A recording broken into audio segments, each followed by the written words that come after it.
Dear José, How are you?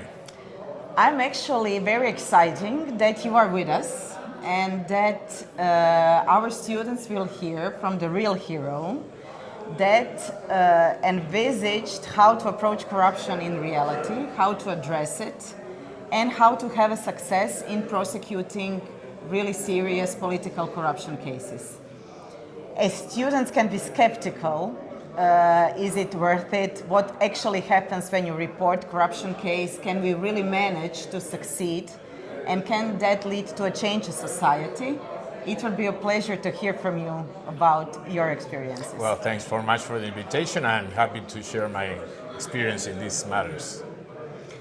Tell us, what did you do? How from your professional side, how do you pick a case? How do you make a scheme? How to prosecute it?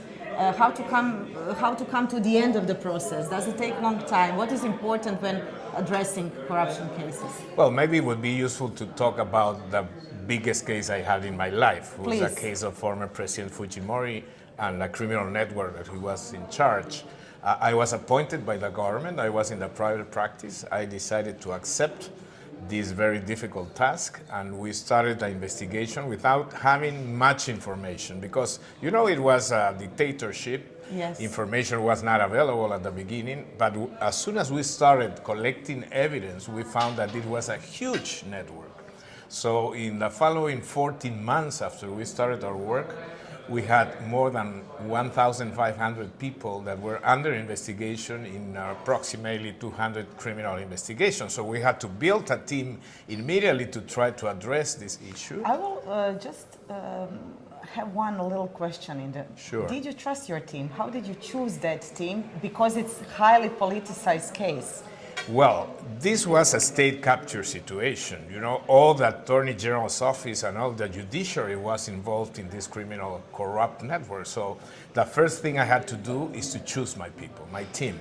So I picked up one of my partners in my private firm, then another lawyer I knew since he was a very young practitioner, and then the three of us started bringing names of people we knew very well and we have worked with them before. So. And in this case in particular, we needed young people because elder people were, most of them, intoxicated and contaminated by the situation because Fujimori had ruled the country for 10 years. So it was not easy to find people that were free of relations with this corrupt network. So it was a very sensitive issue at the beginning, but it worked fantastic. How long did it take you? How did you choose which criminal charges actually to put on the president and the team? Well, the first thing we did, because this, as I said before, was a very authoritarian regime, so information was not flowing, you know.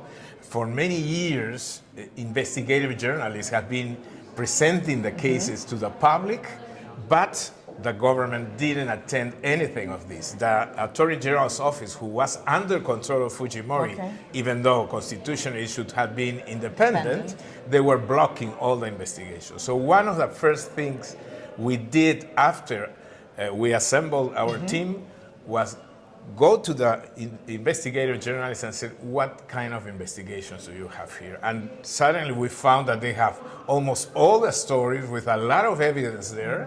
So we started building our cases, prioritizing those who were more keen to the entire strategy, meaning powerful authors, the amount of assets that were involved, how the network has been working across the state. And then we suddenly got a big picture, and once we had the big picture, we could put all the pieces in order to conduct a strategical investigation. Okay, that sounds unbelievable, especially for the skeptics that nothing can be done. But something was done at the end, and can you tell us what happened to the former President Fujimori? Well, the entire structure, higher structure of the network went to prison. Fujimori was convicted to 25 years in prison, Montesinos 25 years in prison, the general commander of the armed forces also 25 years in prison. Two of them are still in prison, and Fujimori died last year. Yeah. So, and then almost all the structure was disbanded immediately. As I mentioned, we started with 1.5 thousand investigated, and after I left, after 14 months, this went up to 3,000 people that were under investigation. So that's unbelievable. But also, how long did it last, the court proceedings? Well, I can assure you that still there are some proceedings before the Supreme Court. You know, these were very complex investigations. They take a lot of time. We didn't have all the resources we needed. At that time, there were no technological platforms for us available, for example. So today it should be easier. I am sure that if you have a strategic thinking, you can apply artificial intelligence, network analysis platforms. So now technology can help a lot on speeding most of the work we had to do by hand in those years. Okay, so what is the situation today in Peru? Maybe what was the social consequences of prosecuting such huge cases? Because that's a big success. In other countries we have similar examples, but those presidents are still on power, so you really managed to do something that others would say it's impossible. But what yeah, is but today? we committed a huge mistake. One of the lessons learned is that you cannot arrange systemic corruption from the bench. It's an illusion thinking that once you put all these people in prison, you convict them, you seize the money, and magically then everything is great. It's magically from there on, no corruption will be there. It's not the way it happens. And now Peru is severely affected by corruption still, not in the way it was with Fujimori. With Fujimori, it was a structural, systemic corruption. Now we have it spread all around Congress, the executive, the judiciary. I mean, it's everywhere. We have changed 8 presidents in 9 years.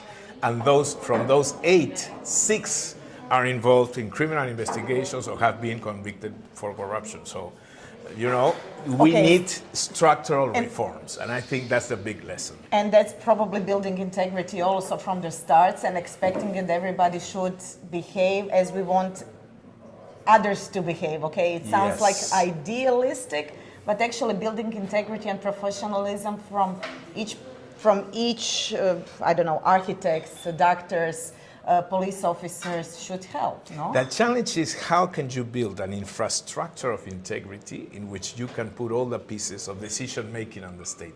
At the same time, how do you work with new generations in order to prevent, with a cultural approach to integrity, what now is an extended feeling that we are all corrupt and this has no solution in our country.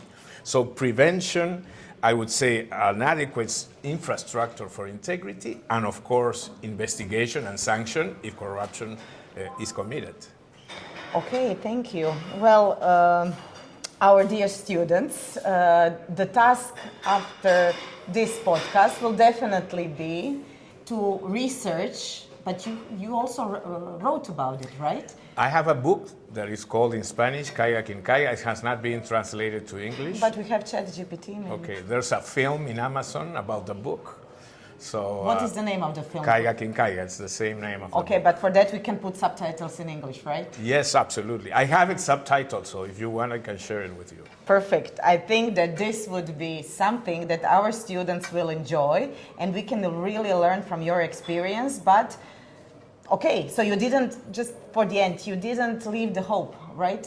No, I'm absolutely optimistic. I would say insanely optimistic that things can change. It's not easy. It's sometimes very frustrating. But, you know, anti-corruption gains are one by one, step by step. You cannot change everything in one day and then assume that nothing is going to go back. As someone said today, corruption always fights back. Okay, but we will too. Absolutely. Thank you very much for this. Thank you.